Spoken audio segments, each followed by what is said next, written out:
Продолжуваме со прегледот книга на фактури F2. Тоа е преглед од кој резултатот што го добиваме на екран и на печатење е листа на излезни документи. Ќе го активираме копчето, добиваме еден прашалник кој всушност представува и филтер. Сега ќе видиме подетално со кои параметри го повикуваме. Значи, имаме податок за комитент. Доколку го внесеме, значи бараме извештај само за тој комитент, односно купувач. Ако не е внесен, резултатот е за сите комитенти. Исто така период F6 од до, значи фактури издадени во тој период. Само комитент или со подкомитенти. Ова значи дека ако избереме горе комитент, сакаме да добиеме извештај само од тој комитент. Доколку означиме со подкомитенти, значи ќе добиеме извештај и за сите комитенти кои се негови подружници или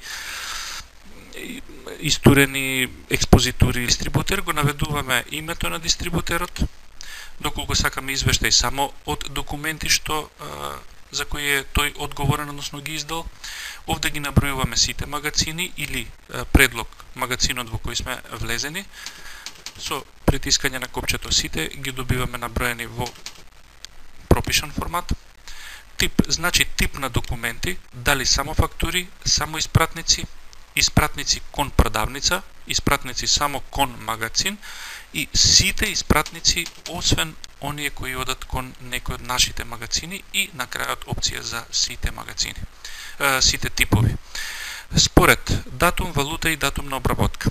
Ова значи дека горниот период F6 во тој период треба да припаѓа датумот на документите, датумот на издавање, односно валутата доколку така го значиме, значи крајен рок на плаќање во овој период или датумот на обработка на документот да припаѓа во овој период.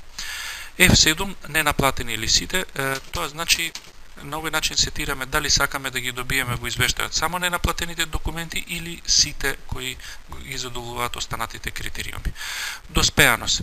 Во овој период сите документи само доспеани и недоспеани. Односно, не само во тој период, туку воопшто доспеани документи до денешен датум или недоспеани. Според разлика.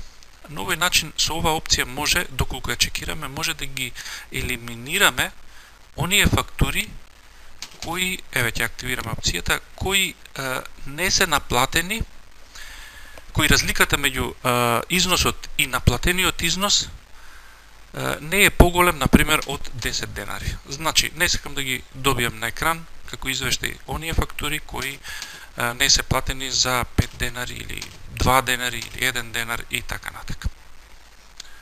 Според префиксна калкулација, доколку калкулацијскиот број, првиот број, се користи некој префикс, тогаш, означувајќи одреден тип на документ, тогаш може да добиеме извештај само за документи кои го задоволуваат условот за префикс на калкулацијскиот број. И евентуално дестинацијски магазин, оние фактури кои се упатени кон магазин број што или продавница што ќе го наведеме тука. Со копчето во ред го добиваме саканиот извештај. Информациите што ги добиваме на овој преглед се калкулацијски број, финансов налог, датум на издавање, валута на доспевање, значи датум на доспевање на документот, број на фактура, број на испратница, износ за наплата, наплатено и ненаплатен остаток. Во продолжение имаме комитент и евентуално дистрибутер кој го издал тој документ. Најдолу имаме суми, значи сума за наплата, сума наплатено и сума остаток. Значи од овој извештај можеме да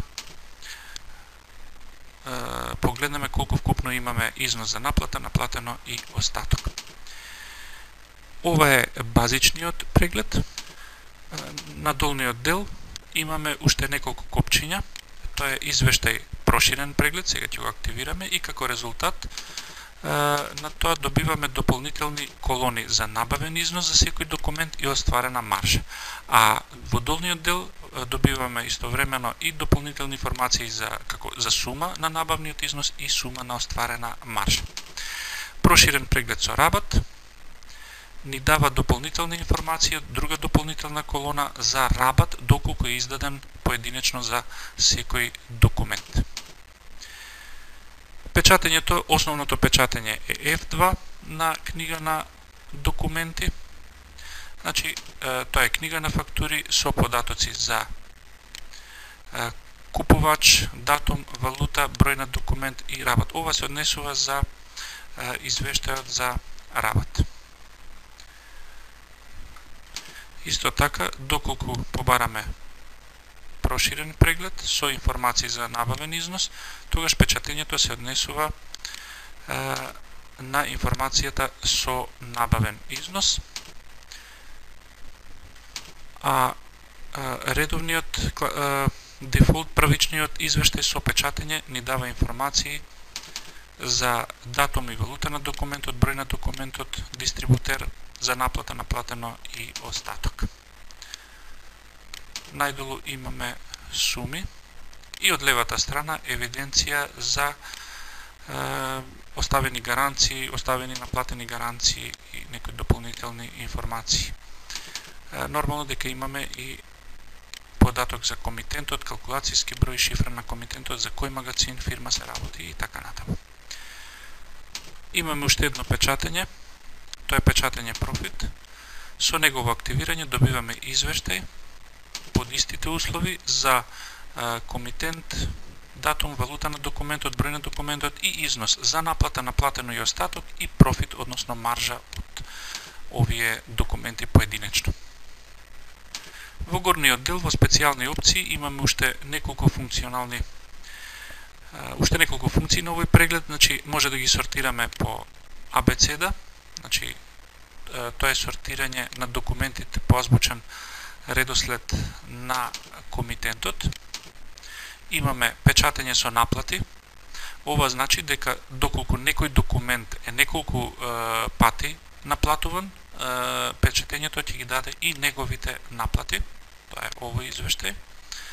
Значи имаме документ, еве во овој случај, значи еден документ со збирен износ за наплата, наплатено и остаток, но и поединечно со датум и износ на наплата на неговите наплати. Значи, еден документ добиваме со збирен и со поединечни информации за неговите плаќања.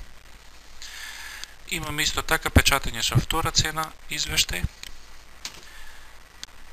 кој изгледа вака, значи комитент, датум, валута, број на фактура, дистрибутер за наплата наплатено, остаток и за наплата 2, остаток 2. Ова е евентуално доколку имаме во секој артикл цена број 2 во ценовник, истиот документ како би изгледал, колкав износ би имал со полето за наплата 2, значи за наплата со втора цена. Евентуално ако втората цена значи компензација или друг начин на плаќање и колку би бил остатокот, ненаплатениот остаток според задолжувањето по втората цена од ценовник за секој артикл.